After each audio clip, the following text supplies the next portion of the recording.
19 h sur ce plateau, mesdames et messieurs, bonsoir et bienvenue dans cette grande édition du journal sur Mondico Télévision. Le sommaire, c'est tout de suite. Au sommaire de ce journal, Augustin Matata Pogno et Maître Constant Moutamba sont les premiers candidats à s'être présentés dès l'ouverture du BRTC de la CENI le samedi 9 septembre pour déposer leur candidature à la présidentielle de décembre 2023. Si Matata Pogno assure tout son crédit sur ses anciennes performances en tant que Premier ministre, Constant Moutamba affirme qu'il est le candidat du renouvellement de la classe politique congolaise. Le commissaire divisionnaire provincial de Kinshasa, le général Blaise Mboula Kilimbalimba, s'en va en guerre contre les épaves et véhicules parqués le long des artères et boulevards de la capitale. Des sanctions sévères seront appliquées à tous les propriétaires contrevenant à cette mise en garde. L'autorité de la police qui déplore ces pratiques qui bougent certaines voies de circulation. Les prix de certains produits de base comme le maïs s'envolent à Mbuji-Mayi, en la province du Kasaï oriental. Une mesurette qui coûtait 5 000 francs congolais vaut actuellement presque le double. À la base de cette surenchère, les difficultés d'approvisionnement de la province très enclavée. Voilà tout pour le sommaire.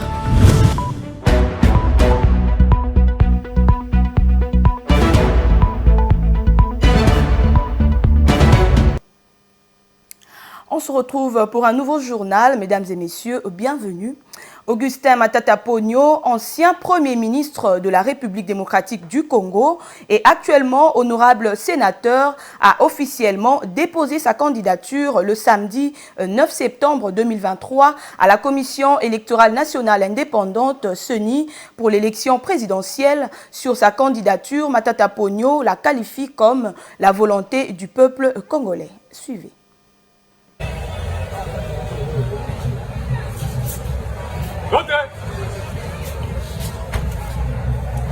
Augustin Matata Pogno Mapon, qui bénéficie du soutien de son parti, Leadership et Gouvernance pour le Développement LGD, a souligné que sa décision de se présenter était basée sur la volonté exprimée par le peuple congolais. Et nous pensons que c'était de notre devoir de pouvoir respecter les convictions profondes de la population congolaise qui nous ont demandé de déposer notre candidature à l'élection présidentielle. Mais telle est aussi la volonté des membres de mon parti, les LGD. Comme vous le savez, c'est une décision du Congrès, un congrès du parti LGD, pour pouvoir déposer cette candidature. Donc j'ai été choisi par mon parti comme candidat unique pour l'élection présidentielle. Mais c'est aussi la volonté de la population congolaise et je me réjouis d'être le premier à avoir déposé ma candidature. Matata Pogno a également rappelé les réalisations de son mandat en tant que Premier ministre du gouvernement, mettant en avant la stabilisation du taux de change, la construction d'infrastructures routières et scolaires, le paiement régulier des salaires des fonctionnaires le 15 de chaque mois, ainsi que la sécurisation de l'Est du pays. Moi, je n'ai pas beaucoup de promesses à faire parce que, ayant été Premier ministre, chef du gouvernement, j'ai fait beaucoup de choses qui restent dans la mémoire des Congolais. J'ai stabilisé les cadres macroéconomiques, vous le savez. Le taux d'échange est resté stable pendant près de 7 ans, aux environs de 900 francs congolais le dollar américain. Vous le savez, les taux d'échange impactent la vie des Congolais. Les taux d'échange affectent le panier de la ménagère. Les prix sont restés stables pour les denrées alimentaires. Vous le savez très bien. On a payé les salaires régulièrement. C'était payé le 15 de chaque mois. Aujourd'hui, les fonctionnaires ne savent plus à quel sein se vouer. Nous avons construit des écoles. Nous avons contribué à la construction des routes. Nous avons fait énormément de choses. Nous avons combattu le chômage. Et donc, nous avons fait beaucoup de choses, à mon avis. La sécurité, ça, vous le savez, le M23, nous l'avons vécu. Et tout le monde sait que nous avons sécurisé l'Est du pays. Et ça, je crois que c'est de notoriété publique. Notre programme économique, nous sommes aussi le premier candidat président de la République à avoir publié son programme économique dans lequel nous appelons les Congolais à renouer avec le destin des grandeurs qui est le destin de tout Congolais et de l'ensemble du pays. Ces réalisations, selon lui, démontrent son engagement envers le développement durable de la République démocratique du Congo. Rappelons que le scrutin présidentiel est prévu le 20 décembre de cette année 2023.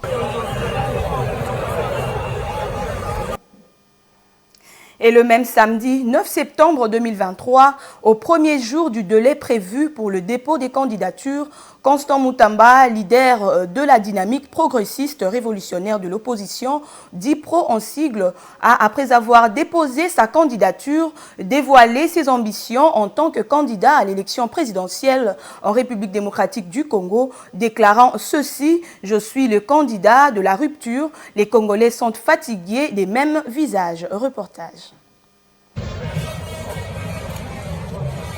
Ayant déposé sa candidature à la Commission électorale nationale indépendante, Maître Constant Moutamba a souligné le besoin urgent du renouvellement de la classe politique en RDC.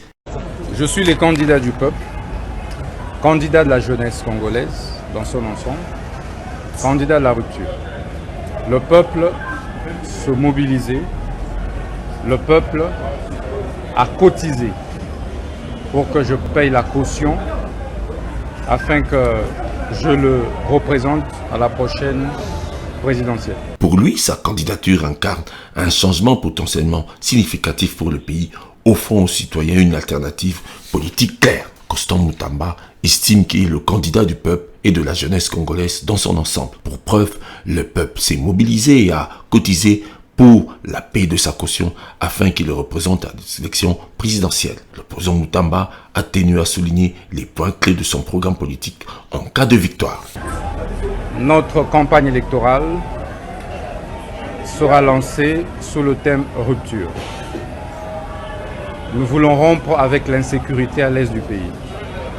Notre priorité sera de faire arrêter M. Paul Kagame une fois élu président de la République. Vous savez, le peuple est fatigué des mêmes visages. Le peuple est fatigué des mêmes idées. Le peuple est fatigué des mêmes projets. Le peuple est fatigué des mêmes noms.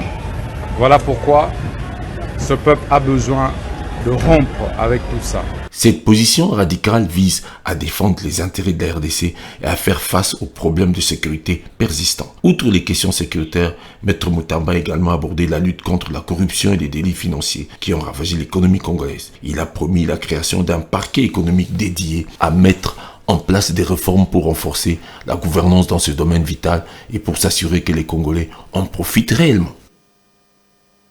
Et puis, comme annoncé lors de la convocation de l'électorat par le président de la CENI, Denis Kadima, le bureau de réception et traitement des candidatures BRTC installé au siège de la CENI est ouvert depuis le samedi 9 septembre. Tous les candidats prétendant à la présidentielle de décembre doivent remplir certaines conditions pour que leur candidature soit retenue d'ici le 8 octobre 2023. Regardez.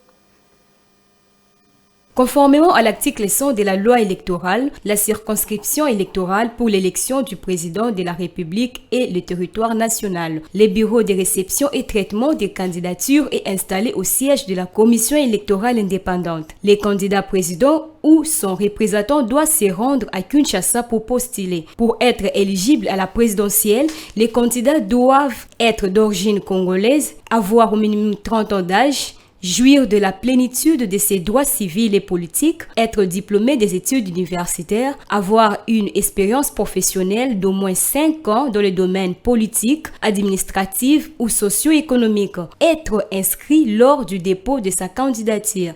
Pour d'autres éléments constitutifs du dossier, la Commission électorale nationale indépendante invite les candidats indépendants, les partis et regroupements politiques désirés de participer à l'élection présidentielle au respect chronogramme et du délai pour le dépôt de leur candidature. Conformément à l'article 104 de la loi électorale, les candidats à l'élection présidentielle doivent faire l'acte auprès de la CENI. 4 photos du format passeport du candidat sont exigées ainsi qu'un logo du parti politique ou son regroupement politique à l'exception des candidats indépendants. Les documents originaux de la lettre d'investiture du candidat par son parti politique ou son regroupement politique, excepté pour les candidats indépendants. Somme à payer pour la présidentielle et de 64 000 $, contrairement aux élections précédentes où la caution était à 100 000 $.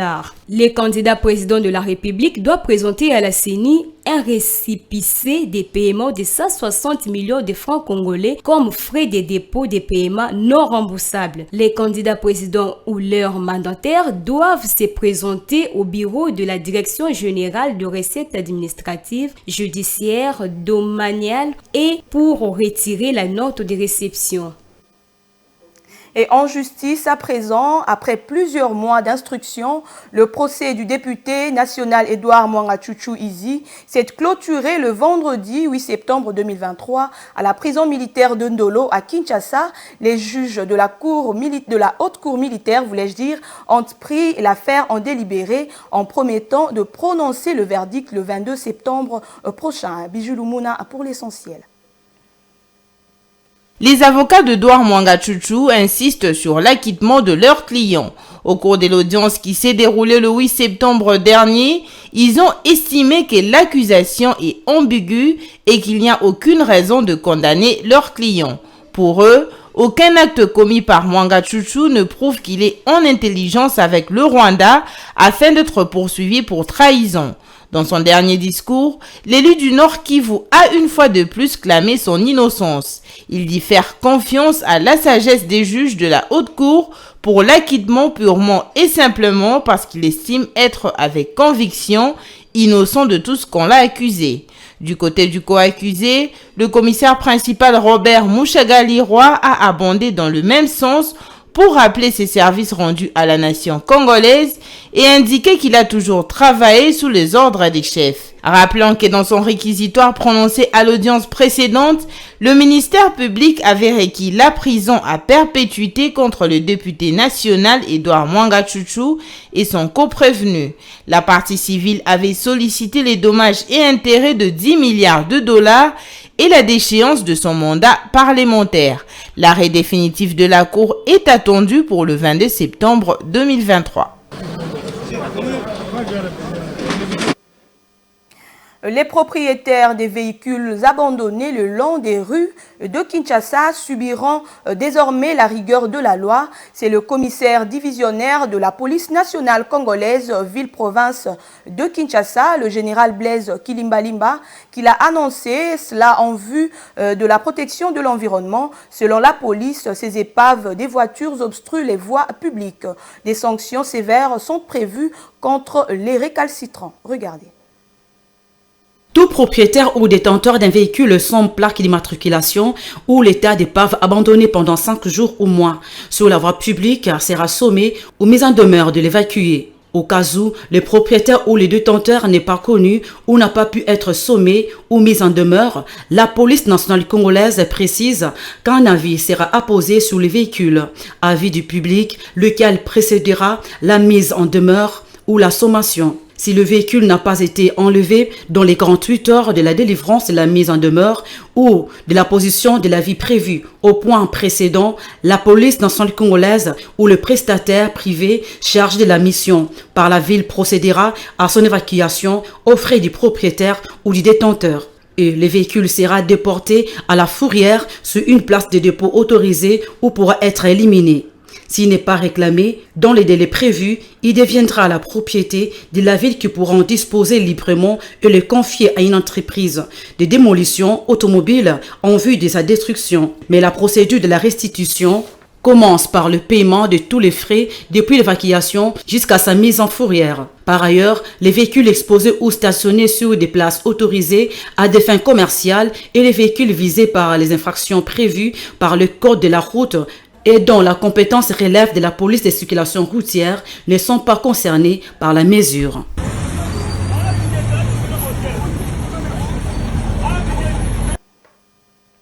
Poursuivons ce journal, mesdames et messieurs, au cours d'une assemblée générale tenue le 10 septembre 2023 sur l'entrepreneuriat organisé par l'Association des anciens Kizito Anwarité Asaka en sigle du doyenné Saint-Sacrement en collaboration avec l'armée des petits anges APA, Jean-Thierry Monsenepo, en sa qualité d'entrepreneur, a partagé son expérience en revenant sur son histoire et son parcours en termes des quelques piliers secrets et de sa réussite.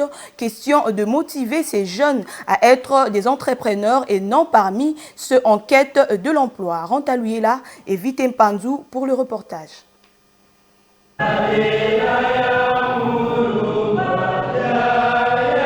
L'association des anciens Kizito Anwarité Asaka en sigle du doyenné Saint-Sacrement, ensemble avec l'armée des petits anges, APA, ont organisé le dimanche 10 septembre 2023 une assemblée générale qui a porté sur l'entrepreneuriat, ayant comme cadre la salle polyvalente de la paroisse Sainte-Catherine de Sienne dans la commune d'Ingalima à Binza-Ozone. Jean-Thierry Monsenepo, acteur politique et entrepreneur, a tenu l'assistance en haleine autour de quelques piliers qui ont fait de sa carrière entrepreneuriale une réussite, à savoir la vision, le contact, la résilience, Dieu et la motivation. En soi, l'entrepreneuriat, c'est seulement créer une solution économique à un problème donné. Les gens dans un coin ont un souci ou un besoin, vous le rendez en solution économique, c'est aussi simple que ça. Donc ça signifie que c'est une activité qui prend en compte non seulement le fait que vous donnez la solution à un problème sociétal, mais aussi ça vous donne au retour vous-même un revenu qui vous donne des moyens, de l'argent pour aller de l'avant, pour vous enrichir. En vous parlant de moi, vous parlez aussi des 4 piliers qui fondent l'entrepreneuriat. Et ces piliers vont énormément vous aider lorsque vous allez les observer, selon que vous décidez vous-même de devenir entrepreneur. C'est une responsabilité. Et cette responsabilité vient du fait que vous décidez de ne plus être celui qui demande l'emploi, mais vous décidez de devenir celui qui crée l'emploi. Pour être entrepreneur, c'est avoir la vision. Finalement, je réfléchis, j'ai dit, mais attendez, moi je dois avoir une société qui travaille dans la télévision numérique terrestre. Une fois que le projet termine, je commence à me dire, finalement les gens ont peut-être raison, comment est-ce que je vais avoir les moyens pour réaliser ce projet? Et bien c'est là qu'intervient. Ça, ce n'est même pas un pilier, ça c'est une raison d'être de l'entrepreneuriat, parce que je parle à des chrétiens et à des croyants. C'est Dieu. Et c'est cela un autre pilier, c'est la motivation. La vraie motivation, vous ne pouvez l'avoir qu'en vous-même. Et c'est cette motivation qui m'a soutenu même dans le domaine politique où j'ai évolué. Parce que l'entrepreneuriat, c'est aussi la manière dont vous vous vendez. Parce que ce que les gens oublient, c'est que nous sommes nous-mêmes une marchandise. Ah oui, nous sommes nous-mêmes une marchandise à vendre à la société. Au terme de cette assemblée générale, les organisateurs ont lancé un appel à tous les anciens cas de le rejoindre. Aujourd'hui, donc, c'était l'assemblée générale du groupe Asaka, Association des anciens cas. Et donc, par l'occasion, on a profité aussi donc de détenir la conférence sur l'entrepreneuriat dont le thème a été bien préparé par Jean-Thierry Monsenepo. Donc tout s'est bien passé. Alors on profite par l'occasion de faire appel à tous les anciens cas, les AS, les CP, et de venir nous rejoindre. Ici est de noter que Jean-Thierry Monsenepo a aussi mis en place une coopérative dénommée La Colombe qui finance tout le projet de jeunes entrepreneurs, surtout ceux qui répondent aux besoins spécifiques de la population. Et rendons-nous au Kasaï oriental à présent. Les prix des denrées alimentaires sont en hausse depuis plus d'une semaine dans la ville de Mbujimayi, chef-lieu de la province du Kasaï oriental. Pour preuve, à titre d'exemple, en conséquence de la carence de maïs, une mesurette passe de 5 000 francs congolais à 7 500 francs congolais. Et reportage. La flambée du prix des denrées alimentaires et des produits de première nécessité met en mal le fonctionnement du panier de la ménagère à Mbujimayi depuis 2 semaines. Parmi les produits qui connaissent cette flambée de prix, il y a notamment le maïs, dont la mesurette connue sous l'appellation de Meka est passée de 5 000 à 6 500 francs congolais il y a quelques jours et aujourd'hui, elle se négocie à 7 500 francs congolais. Au marché d'Ipumba, les vendeurs grossistes de cette denrée au Kasaï oriental évoquent le problème d'acheminement des cargaisons de maïs par la Société nationale de chemin de fer du Congo, SNCC, ainsi que le mauvais état des routes de desserte agricole qui serait à la base de cette hausse du prix de maïs au Kasaï oriental. Pour le moment, les autorités politico-administratives de la province du Kasaï oriental n'ont pas encore communiqué sur cette rareté des denrées alimentaires qui s'observe dans cette région située au centre de la République démocratique du Congo. Et en éducation, à présent, une rentrée scolaire timide à l'Institut national pour aveugles, INAV en sigle, situé sur l'avenue des Huileries dans la commune de La Gombe, une école des enfants aveugles pour leur intégration dans la société. Selon les autorités de cet établissement scolaire, certains parents gardent encore leurs enfants à la maison pour des raisons de stigmatisation. Suivez ce constat. Créé depuis 1972 par les Frères de la Charité, l'Institut national pour aveugles a à ce jour un effectif de 280 élèves, dont 30 non-voyants pour la section primaire. Cette première semaine de la rentrée scolaire, 50 élèves seulement se sont présentés, parmi eux 5 non-voyants. Une rentrée timide pour cette école qui a pour mission principale l'encadrement de l'enfant aveugle en vue de leur intégration dans la société. Dans cette salle de réadaptation qui est presque vide, les enseignants se sentent mobilisés pour une formation de qualité. C'est ici. Corrige toi-même. Ça, c'est l'alphabet. P. Q. Cet élève est le plus ancien du primaire. Parmi les aveugles de cet institut, un orphelin venu de l'ancienne province de l'Équateur. C'est un désordre déjà. Comment? C'est un désordre. C'est un désordre. Le personnel est vieux mais expérimenté dans ce domaine. Depuis ma naissance, j'étais ici. J'ai fait mon école gardienne ici et tous les cycles. Et maintenant, je suis encadreur à l'atelier école. J'encadre aussi les élèves de la mobilité, des services manuels, ainsi de suite. Et voire même de l'écriture aussi. Notre écriture, l'écriture braille. Je suis un ancien élève d'ici. Après, je suis allé étudier dans l'enseignement inclusif avec les voyants. Et là, après avoir obtenu le diplôme d'État avec les voyants, je suis allé à l'université, à l'IFASIC précisément, où j'ai fait tout mon cursus, les graduats et la licence. J'ai terminé ma licence en journalisme audiovisuel. Et depuis, j'ai enseigné ici. Ne gardez pas à la maison les enfants en déficit visuel en âge de scolarité pour des raisons de stigmatisation. L'Institut national pour aveugles, INAV, est depuis 10 ans devenu une école inclusive pour rassurer l'intégration des enfants dans la société. Et dans ce même chapitre, les enfants autistes disposent d'une école spécialisée pour leur scolarisation dénommée les Amis de Daniel. Ces enfants naissent avec un handicap mental, raison pour laquelle cette œuvre éducative à caractère social leur propose une formation sociale et individualisée. En dépit de la particularité de ces enfants, ils suivent le même calendrier scolaire que les autres élèves. C'est ainsi qu'ils ont également repris le chemin de l'école le 4 septembre dernier. Suivez. L'autisme est un trouble de neurodéveloppement qui se manifeste avec la naissance de l'enfant. Ces altérations du cerveau provoquent des troubles de langage, de motricité, de perception et d'interaction sociale chez les enfants qui naissent avec ce handicap. Ces enfants sont marginalisés. Dans cette école spécialisée pour les enfants autistes, ils sont considérés comme tous les autres enfants. Le contenu de leur cursus est presque identique avec celui des enfants qui n'ont pas ce handicap. La promotrice de l'école Les Amis de Daniel se considère comme étant la voix de ses enfants sans voix, puisque l'un de ses enfants souffre de l'autisme. Moi, c'est éduquer ces enfants. Ce n'est pas un sens, ça veut dire qu'ils viennent à l'école, ils ont maths, ils ont histoire, ils ont français, ils ont un diplôme, ils ont un bulletin à la fin de l'année, bon, chaque trimestre aussi, donc périodique. Vous voyez tout ça, c'est leur donner de l'importance. Regardez bien, quand on va vous montrer une personne qui est handicapée, regardez cet handicapé, vous allez voir le physique. On oublie que le mental, vous savez pourquoi? Parce qu'ils trouvent qu'ils servent à rien. Et par rapport à ça, ça m'a donné le courage de pouvoir, je me dis souvent, je suis la voix de sans voix.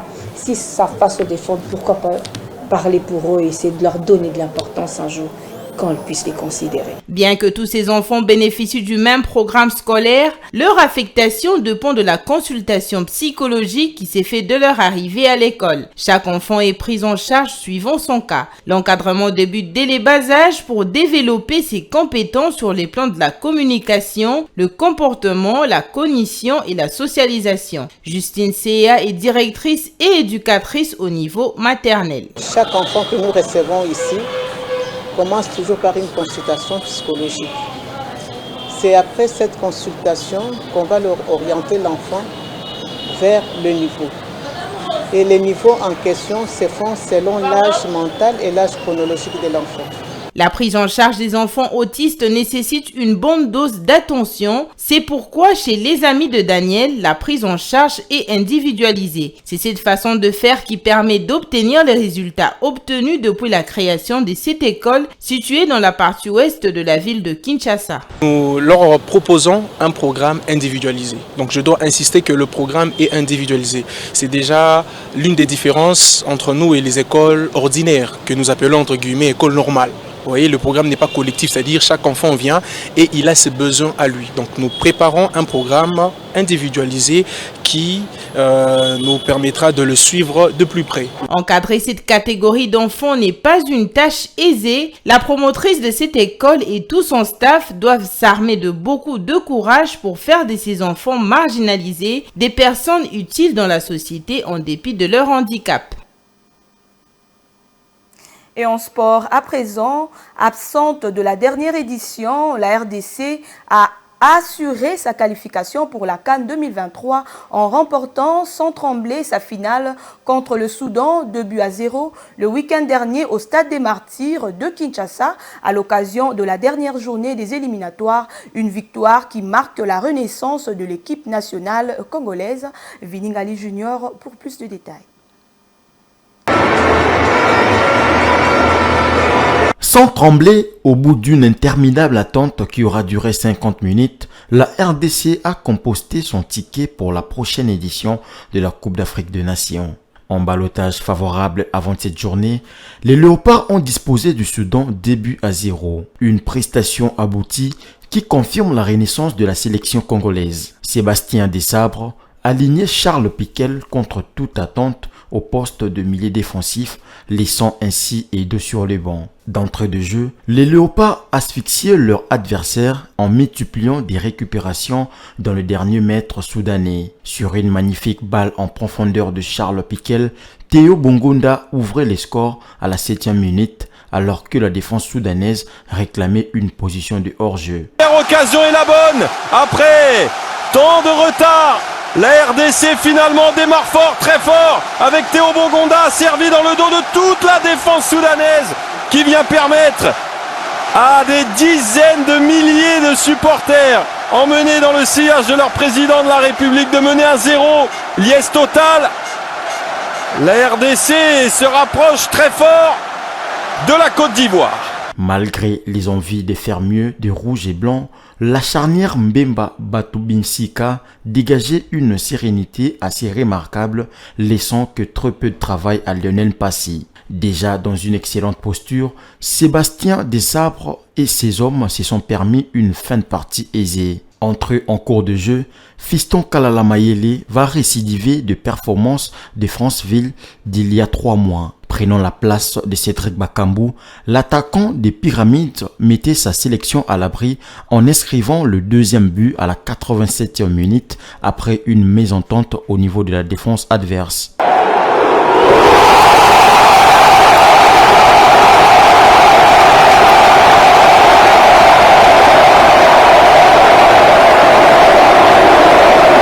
Aux côtés de la Mauritanie, vainqueur du Gabon, les Léopards validaient leur qualification pour la prochaine CAN. Une attente que plus de 54 000 personnes autorisées d'accéder au stade oublieront vite.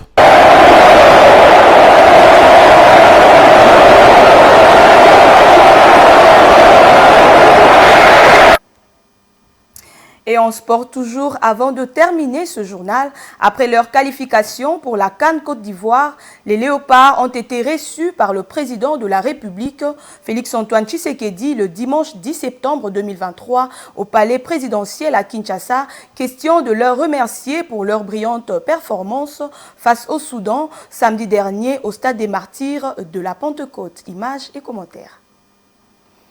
C'était autour d'un dîner organisé à la cité de l'Organisation de l'Union africaine, OUA en sigle, que le chef de l'État congolais, Félix Tshisekedi, a réuni le Fauve conduit par leur capitaine Chassel Mbemba, qui, la veille, ont obtenu leur qualification après avoir battu le Soudan du Sud par un score de 2-0 au stade de Martyrs de la Pentecôte pour le compte de la dernière journée des éliminations de la Coupe d'Afrique des Nations. Cette victoire a permis à la RDC de se qualifier à la phase finale de cette compétition qui se déroulera en Côte d'Ivoire en 2024. Le chef de l'État a rassuré les Léopards de son accompagnement tout en espérant qu'ils donneront le meilleur d'eux-mêmes. Nous voulons que vous vous concentriez uniquement sur votre tâche et oubliez le reste, car nous allons nous en occuper, a-t-il ajouté. De son côté, les sélectionneurs des Léopards a salué l'engagement des joueurs qui se sont montrés déterminés à arracher cette victoire. Le mérite revient aux joueurs qui se sont investis dans tout ce qu'on leur a dit de faire. Ils sont très fiers de porter les maillots de la RDC et on est encore plus content d'avoir rendu fiers tous les Congolais,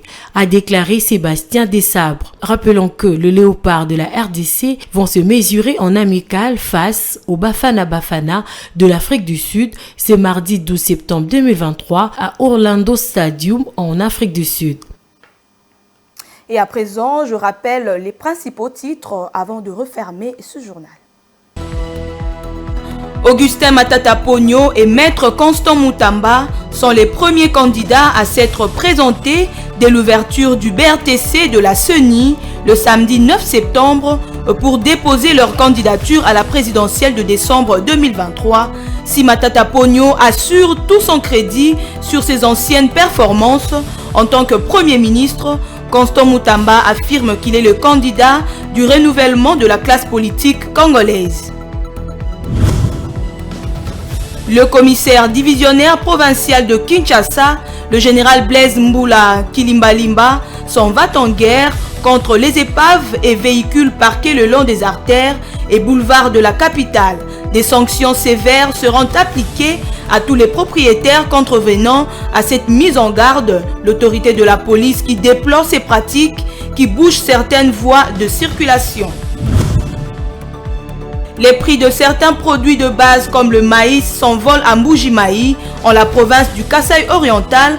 Une mesurette qui coûtait 5 000 francs congolais vaut actuellement presque le double. À la base de cette surenchère, les difficultés d'approvisionnement de la province très enclavée.